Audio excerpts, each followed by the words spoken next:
नमस्कार मित्रों, आज की कहानी एक ऐसी कहानी है जो हमारे मन को अंदर से झकझोर देगी। तो मित्रों, आइए वीडियो को शुरू करते हैं। मित्रों, भगवान शिव कहते हैं कि भाग्य का लिखा हुआ कभी मिट नहीं सकता और ना ही कभी बदला जा सकता है। मित्रों, एक बार माता पार्वती जी ने भगवान शिव से मनुष्य के भाग्य को लेकर एक प्रश्न किया कि हे महादेव, कृपया करके मुझे आप बताएं कि इंसान के भाग्य क्या पहले से ही तय किया जाता है। दोस्तों, आपको एक बात और बता देते हैं, इस वीडियो को देखने से ज़्यादा आपको सुनने में ज़्यादा समझ आएगी और जीवन जीने की सीख मिलेगी। तो वीडियो को अंत तक आप ज़रूर सुनें और कमेंट्स में हर हर महादेव, जय महाकाल ज़रूर लिखें। तो मित्रों, आइए चलते हैं, कथा में आगे बढ़ते हैं। कथा को सुनते हुए भगवान शिव बोले, हे देवी, हे सती पार्वती, आपके प्रश्न का उत्तर देने से पहले मैं आपको एक कथा सुनाता हूँ और आप इस कथा को ध्यान से सुनो। मित्रों, भगवान शिव ही इस संसार के आदि भी हैं और अंत भी हैं। शिव के बिना तो मृत्यु की अधूरी है, क्योंकि प्राणी के जीवन का तो अंतिम समय है मृत्यु, और मृत्यु के देवता भी हैं स्वयं भगवान शिव। मित्रों, आप सभी से हमारा एक विनम्र निवेदन है कि आप इस कथा को ध्यान से मन लगाकर सुनें, ताकि आपको जीने की कुछ विशेष महत्वपूर्ण पहलू समझ में आ सकें। भगवान शिव कहते हैं, हे देवी पार्वती, काल से कोई भी आज तक नहीं जीत पाया है। हर प्राणी को काल मेरी ही आज्ञा से ग्रस लेता है, यानी पृथ्वी के प्राण निकाल लेता है। हर मनुष्य के जीवन में समय और स्थान, ये परिस्थिति ही एक ऐसी महत्वपूर्ण भूमिका होती हैं जो कई बार तो ऐसा होता है कि जो कहीं कुछ होना होता है, कहीं की परिस्थिति वैसी ही हो जाती है, यानी जो होना होता है वो होकर ही रहता है। मित्रों सुनो, आगे देवी पार्वती के एक समय की बात है। पृथ्वी लोक पर एक बार एक वीरसेन नामक राजा विख्यात था। वो राज्य करते थे। वे बहुत ही दयालु, पराक्रमी और वीर योद्धा, विद्वान, कुशल तथा अपनी प्रजा का पालन करने में सक्षम थे। उनके राज्य में हर कोई सुखी था, क्योंकि राजा वीरसेन अपनी प्रजा के अपने बच्चों की तरह ही प्यार करते थे और रात्रि में भेष बदलकर अपनी प्रजा को खुद से चेक करते थे। वो घूमते थे कि कहीं कोई दुखी या परेशान तो नहीं है। इस रात्रि भ्रमण के अंतर्गत एक रात्रि को भ्रमण करते करते जब सुबह का आखिरी पहर शुरू हुआ तो हल्का हल्का दिन निकलने वाला था। तो उनकी आंखों में नींद और रात्रि के जागने के कारण थकान भरी हुई थी और वीरसेन आगे बढ़ रहे थे। उनके नगर के साथ ही दूसरे किनारे पर एक घना जंगल भी शुरू होता था। वहीं पर उन्होंने देखा कि एक लकड़ी काटने वाला जो होता है लकड़हारा, वो अपने कंधे पर एक कुल्हाड़ी रखकर जंगल में दाखिल हो रहा है। फिर वो लकड़हारा एक जो सूखा वृक्ष हुआ था, काफ़ी ऊंचा वृक्ष था, उसी के ऊपर चढ़ने लगा और लकड़ी काटने लगा। तभी मित्रों, वहीं कहीं से एक चीता यानी टाइगर आ धमका और उस लकड़हारे को देखकर वो चीता भी उस पेड़ पर चढ़ने लगा। ये सब दृश्य देखकर राजा एक पेड़ के पीछे चुपचाप छुप गए और वहीं से सब कुछ देखने लगे और बहुत हैरान भी थे कि इतना भारी भरकम शरीर के यह एक पेड़ पर कैसे चढ़ सकता है, क्योंकि कोई सामान्य चीता पेड़ पर नहीं चढ़ सकते, लेकिन यह कोई अदृश्य शक्ति के कारण ऐसा हो रहा है। राजा ये सोचने लगे। उधर उस नौजवान लकड़हारे ने जब चीता को अपनी ओर आते देखा तो उस लकड़हारे को डर लगने लगा और डर लगने के कारण उसके हाथ पांव भी फूलने लगे और डर भय के कारण उसके हाथ से जो एक मोटी लकड़ी का किनारा जो उसने अब तक हाथ से पकड़ के रखा था वो छूट गई और वो लकड़हारा धड़ाम से नीचे गिरा और गिरते ही उसके प्राण पखेरु उड़ गए। फिर जब वो चीता पेड़ से नीचे उतरा तो देखते ही देखते वो अब एक सुंदर स्त्री के वेश में आ चुका था और वहीं थोड़ा सा आगे एक कुआं था। उसी के कुएं पर आकर वो स्त्री, वो कन्या बैठ गई और ये सब राजा चुपचाप घूम रहे थे। मित्रों, वो स्त्री एक ऐसे बैठी थी जैसे मानो किसी का इंतज़ार कर रही हो। मित्रों, राजा वीरसेन ये सब चुपचाप अंदर तक देखकर हिल चुके थे। उन्हें इस बात पर मानो विश्वास ही नहीं हो रहा था कि उनकी रात्रि भर की सारी नींद, सारी थकान और सारा आलस है एक क्षण में दूर हो गया, क्योंकि उन्होंने खुद से ये सब देखा था कि कैसे वो भयानक चीता एक स्त्री के रूप में बदल गया है। अब उनके दिमाग में बहुत से प्रश्नों ने घर कर लिया और राजा ने अपने दिमाग में सोचा कि अब तो इस सब का पता लगाना ही होगा, इसका पीछा करूँगा और जानूँगा आखिर इसका रहस्य क्या है। मित्रों, ये सब राजा वीरसेन जो अपने आप को छुपा कर रखे हुए थे और अपना पूरा ध्यान उस स्त्री पर केंद्रित था कि अब क्या होने वाला है। तभी वहाँ से राजा के 2 सिपाही जो रात्रि की ड्यूटी पूरी करके वापस अपने घर जा रहे थे, उनका रास्ता भी वही था जहाँ वो स्त्री, वो कन्या कुएं पर बैठी हुई थी और इंतज़ार कर रही थी। और मित्रों, एक संयोग ये भी था कि वो दोनों सिपाही आपस में सगे भाई थे। जैसे ही छोटे भाई की दृष्टि उस स्त्री पर पड़ी तो वह उस स्त्री पर मोहित हो गया और मन ही मन सोचा कि यह स्त्री मेरी पत्नी बनने के लायक है, और अपने बड़े भाई से कहा कि भाई, वो कुएं पर जो सुंदर कन्या बैठी है उसे देखकर मुझे उससे प्रेम जागृत हो गया है। मेरा मन कहता है कि वही मेरे लायक योग्य वधू होगी। अब मैं भी यही चाहता हूँ कि मेरी शादी इस सुंदर स्त्री से होनी चाहिए। अपने छोटे भाई की सारी बातें सुनने के बाद जब बड़े भाई ने उस कन्या को देखा तो वो भी उस सुंदर कन्या के ऊपर मोहित हो गया। फिर अपने छोटे भाई से बोला कि तू कैसा भाई है, तेरा बड़ा भाई अभी तक अविवाहित है और तुम अपनी शादी के बारे में सोच रहे हो। नहीं, इससे तो मैं ही विवाह करूँगा। तो छोटा भाई बोला कि भाई, पहले मैंने उस कन्या को देखा था तो विवाह मैं करूँगा। फिर बड़ा भाई एक समझदारी दिखाता हुआ बोला कि हम दोनों क्यों ना एक फ़ैसला लें, क्यों ना एक काम करें कि उस स्त्री पर ही ये सब कुछ छोड़ देते हैं और उसी से पूछ लेते हैं कि हम में से किसके साथ वो विवाह करेगी। जैसा वो चाहेगी तो हम वैसा ही कर लेंगे। फिर वो दोनों भाई उस स्त्री के पास गए और कहने लगे, हे कन्या, तुम कौन हो और यहाँ पर क्यों बैठी हो?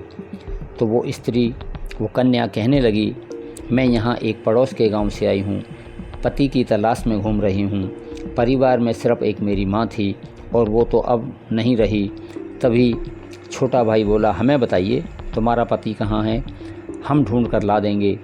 तभी वो कन्या मुस्कुराकर बोली कि अभी तक मेरी शादी नहीं हुई है, मैं कुंवारी हूँ और एक योग्य वर की तलाश कर रही हूँ। अब मेरा इस संसार में कोई भी नहीं है।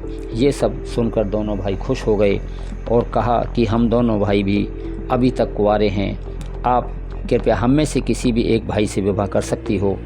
तो वह सुंदर कन्या बोली कि मुझे तो तुम दोनों ही भाई पसंद हो।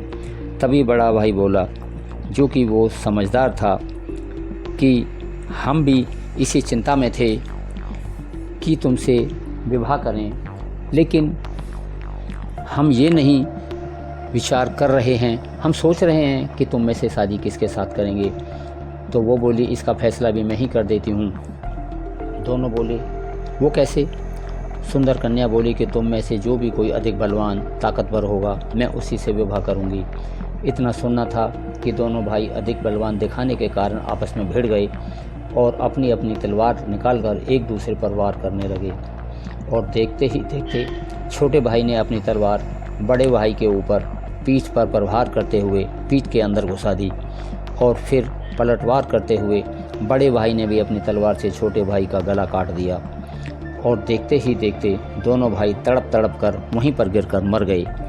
यह सब देखकर वो स्त्री उठकर खड़ी हुई और ज़ोर ज़ोर से हंसने लगी। फिर जंगल की ओर जाने लगी। ये सब उस राजा ने, जो पेड़ के पीछे छुपे हुए थे, उनको देखकर एक सदमा लगा और सोचने लगे कि इस स्त्री ने यह क्या कर दिया। क्या ये कोई जादू है, यह छलावा है, ये अब और क्या करने वाली है। मुझे ये सब देखकर ज़रूर फैसला करना चाहिए, आखिर ये हो क्या रहा है। बीच में कुछ एक अपना फासला बनाकर राजा वीरसेन भी चुपके से अपने आप को छुपाते छुपाते उनके पीछे चलने लगे। अब थोड़ा दिन निकल आया था। धूप निकलने से पहले आसमान में लालिमा जगमगा रही थी और राजा वीरसेन ने चीता के पेड़ पर चढ़ने से और स्त्री के रूप में आ चुकी ये सब देखकर बड़े बड़े हैरान और मन ही मन दुखी भी थे। अंदर से वो हिल चुके थे। अब उन्हें ना तो राजपाट का ध्यान था और ना ही भूख प्यास। अब उन्हें यही जिज्ञासा थी कि आखिर यह सब क्या हो रहा है और क्यों हो रहा है। मित्रों, ये सब ही जानना था। अब राजा उस सुंदर कन्या का पीछा करते करते लगभग 2.5 कोस दूर जा चुके थे। अब जो उनके आगे हुआ वो सब देखकर राजा के आश्चर्य की सीमा ही नहीं रही, क्योंकि वो सुंदर कन्या अब एक नदी के पास पहुंचकर एक खतरनाक और खूंखार मगरमच्छ में बदल गई। अब वो मगरमच्छ पानी में घुस गया और वहीं नदी पर एक नाव लगी हुई थी जिसमें 15 लोग सवार थे। राजा वीरसेन ये सब किनारे पर खड़े होकर चुपचाप देख रहे थे।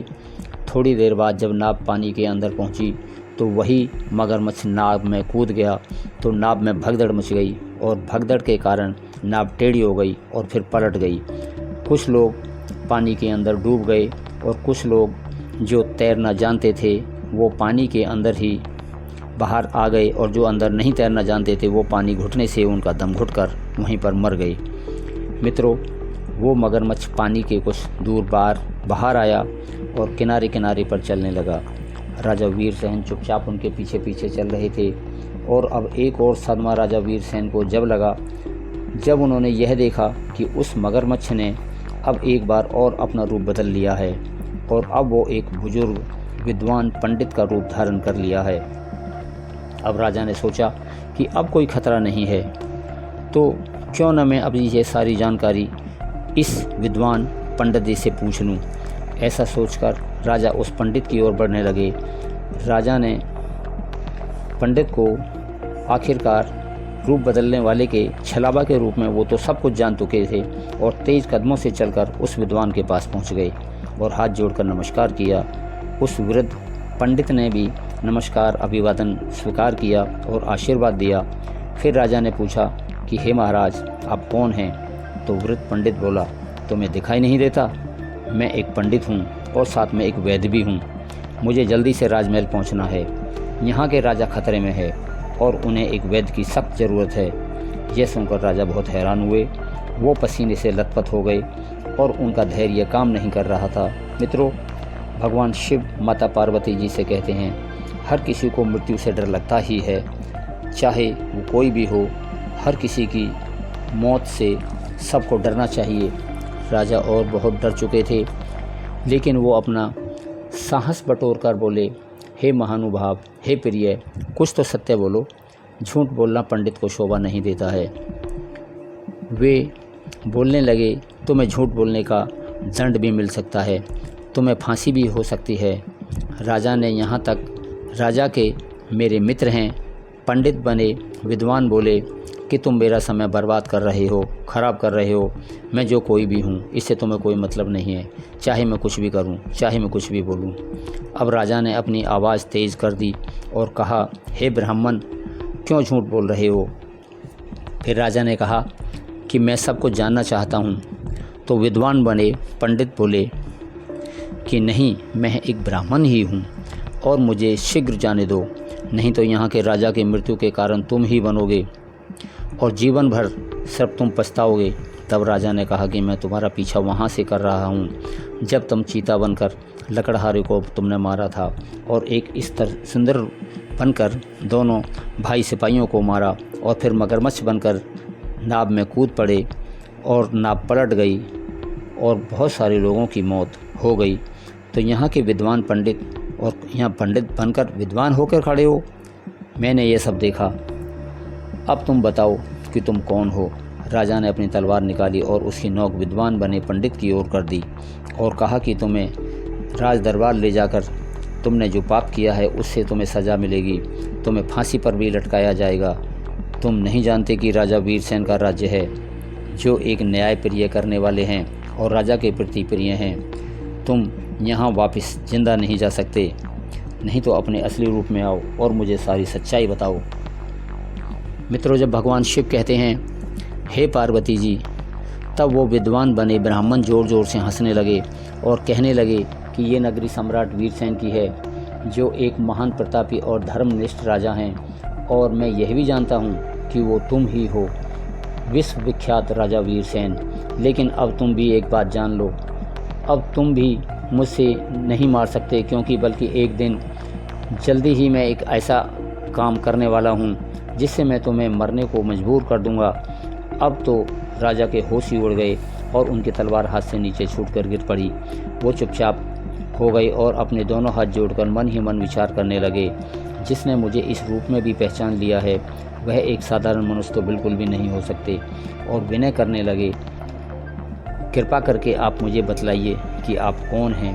तब वृद्ध ब्राह्मण बोले, हे राजन, हे न्यायप्रिय राजा वीरसेन, कहा गया है कि 4 हठ बताए गए हैं, संसार में उन्हें सब मानते हैं, राजहट, बाल हट, स्त्री हट और योग हट। ये बिल्कुल सत्य कहा है किसी ने। अब तुम राजा हो, इसीलिए तुम राजहट पर अड़े हुए हो। अब तुम मेरी सच्चाई बिना जाने नहीं रह सकते हो। तो अब आप मेरी बात ध्यान से सुनो, मैं यहाँ तुम्हारी एक राजधानी में क्यों आया हूँ। तब वो वृद्ध ब्राह्मण ने बताना शुरू किया और कहा कि मैं तुम्हें अपनी पहचान बताता हूँ, मेरा नाम काल है। इस संसार में जितने भी लोग पैदा होते हैं उनकी मृत्यु भी निश्चित होती है, इसीलिए इस पृथ्वी को मृत्यु लोक कहा जाता है। कहते हैं जब जीव अपनी माता के गर्भ में आता है तभी उनकी मृत्यु का रूप भी निश्चित कर दिया जाता है। नियति के अनुसार जब आत्मा किसी के शरीर में प्रवेश करती है और वो जिंदा रहती है तभी इसकी मृत्यु का समय, जगह और कारण भी निश्चित कर दिया जाता है। जब किसी की मृत्यु का समय आती है तब भगवान शिव ही धर्मराज को इसकी सूचना देते हैं, क्योंकि सभी प्राणियों की मृत्यु का निर्णय यानी इसकी पूरी पावर भगवान शिव को ही होती है। धर्मराज भी भगवान शिव से आज्ञा लेकर मुझे यानी काल को आज्ञा देकर कहते हैं कि जाइए और उस प्राणी या जीव के प्राण हर लो, तभी मैं मृत्यु लोक यानी पृथ्वी पर आता हूँ। और मुझे पहले से ही ये सब पता होता है कि कब और किसकी मृत्यु होने वाली है, इसलिए मैं अपने कार्य के अंतर्गत उस प्राणी को नियत समय पर नियत जगह पर पहुंचा देता हूं। यानी ये मेरी ड्यूटी है, यही मेरा काम है कि जहां पर उसकी मृत्यु होनी होती है वहीं पर उस प्राणी को पहुंचाना। और हाँ, एक बात और जान लो, जैसी परिस्थिति में विधाता ने मौत होना लिखा है मैं वैसी परिस्थिति वहां पर पैदा कर देता हूं। इसीलिए हे राजन, उस लकड़ी काटने वाले को मैंने नहीं मारा था। तब राजा ने कहा कि मैंने खुद देखा था, तुम चीता बनकर जब उस पेड़ पर चढ़ने लगे तो वो डर का मारे नीचे गिरकर मर गया, कारण तो तुम ही थे। तब काल बोला कि कारण तो मैं ही था, लेकिन दुनिया वाले तो यही सोचेंगे कि पेड़ से नीचे गिरकर मर गया है। अतः जब वो मेरी योजना के अनुसार मरा हुआ उसकी मृत्यु पेड़ से गिरकर ही होनी थी, इसलिए मुझे यह रूप लेने पड़ा। राजा, तुम एक बात तो सोचो, अगर मैं असल में बूढ़ा होता तो क्या मैं पेड़ पर चढ़ सकता था? नहीं, कभी नहीं चढ़ सकता था। उसी तरह जो दोनों भाई लड़कर मरे हैं उनकी मृत्यु भी उसी तरह फिक्स थी, ये निश्चित थी, ये होना ही था।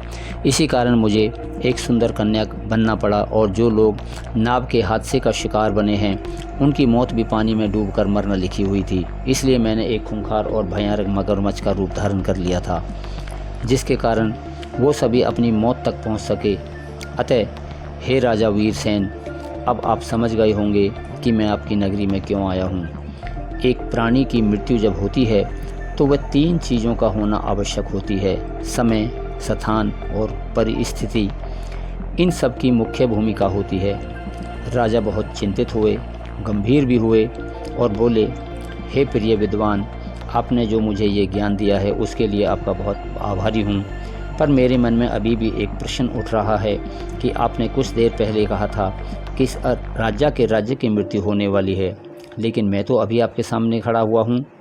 तब काल धीरे से शब्दों में बोले और कहा, हे राजन, मृत्यु तो हो चुकी है, वो तुम्हारे छोटे भाई की हो गई, क्योंकि तुम्हारे कानून के अनुसार जब राजा राजगद्दी पर ना हो और राजगद्दी खाली हो तो जबकि उसका दूसरा भाई उस गद्दी पर बैठ सकता है।